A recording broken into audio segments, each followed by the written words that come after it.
Welcome to This Explainer. Today, we're pulling back the curtain on a really fascinating piece of history to explore the complex changes that inadvertently birthed an American art form. We all know New Orleans is the undisputed birthplace of jazz, right? But the story of exactly how and why this incredible music emerged specifically between 1868 and 1900 is so often overlooked. It's an unbelievable story of ambition, systemic oppression, and just pure incredible resilience. So let's dive right into this. It's kind of a mystery to solve. What on earth does the heavy, chaotic political turmoil of the late 19th century have to do with your favorite jazz club today? Well, to figure that out, we have to look past the music itself for a minute and examine the severe social pressure cooker that existed in New Orleans during those crucial years. Because when you actually step into legendary spots, places like Preservation Hall, which has been preserving traditional jazz for decades, or Snug Harbor, or the Spotted Cat Music Club, you are literally experiencing the echoes of a massive cultural shift. These aren't just fun entertainment venues, they're the living, breathing legacy of a marginalized community's survival. But to see how we got here, we've got to go back to a time of intense political upheaval. To really get our heads around this connection, we're drawing from Christopher Joseph Cook's extensive historical analysis. Cook's research breaks down exactly how systemic lockdowns and the brutal implementation of Jim Crow segregation quite literally forced a massive cultural redirection for the city's Black population. Okay, move into Section 1, the promise of 1868. Let's travel back to this brief, incredible window of hope. Get this. Right after the Civil War, New Orleans is making groundbreaking strides toward equality.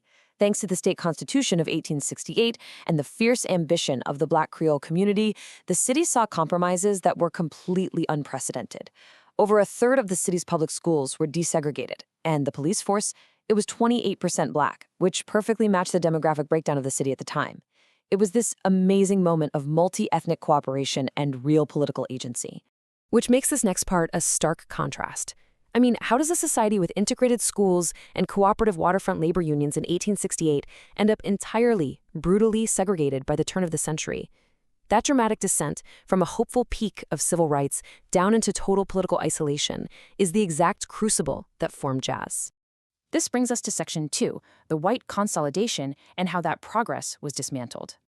Conservative elites didn't just roll back these civil rights gains overnight. It was a highly deliberate step-by-step strategy.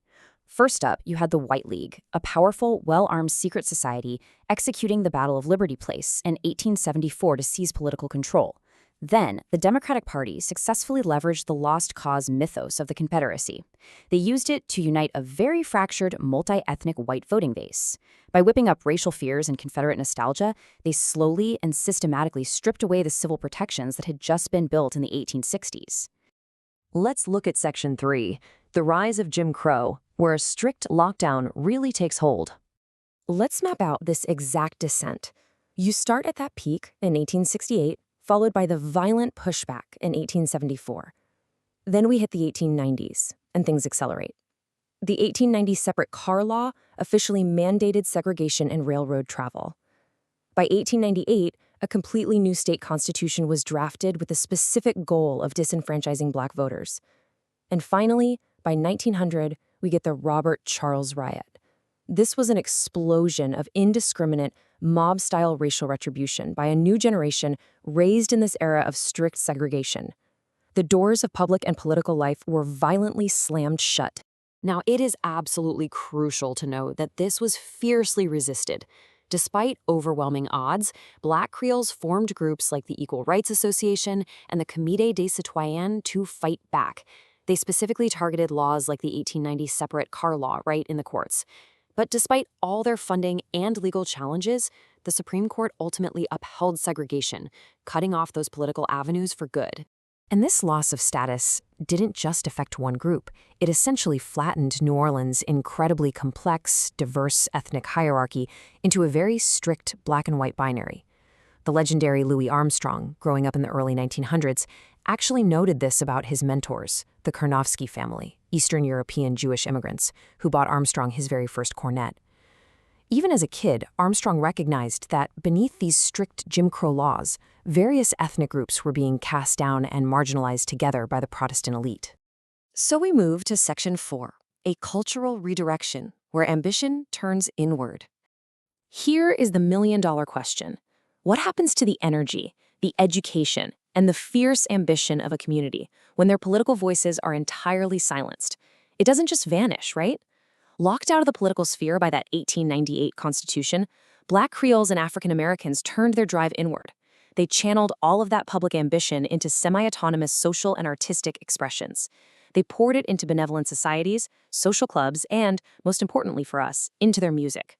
This forced social change had profound consequences. It created a dark, complex social pressure cooker that forced a monumental blending of cultures. Historically, you see, the Black Creole community and the newly freed African American population had distinct class and cultural divides. But the strict laws of Jim Crow lumps them together, stripping them both of their rights. Thrown together in these dense neighborhoods, they began to collaborate. The highly trained classical musical traditions of the Black Creoles met the driving improvisational African American rhythms of the African American community. Out of this forced proximity, a completely new sound was forged. And that brings us to Section 5, the enduring legacy and the birth of jazz. It is wild to think about, but the vibrant music we celebrate globally today was inadvertently created as a survival mechanism. Literally from the ashes of a lost integrated society and the terrifying rise of unchecked racial violence at the turn of the century, jazz was born.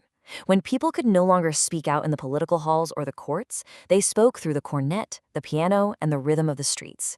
It became the ultimate outlet for disenfranchised people. So the next time you're sitting in Snug Harbor or listening to a Louis Armstrong record, remember what you're actually hearing. You are hearing the sound of public ambition that absolutely refused to be extinguished.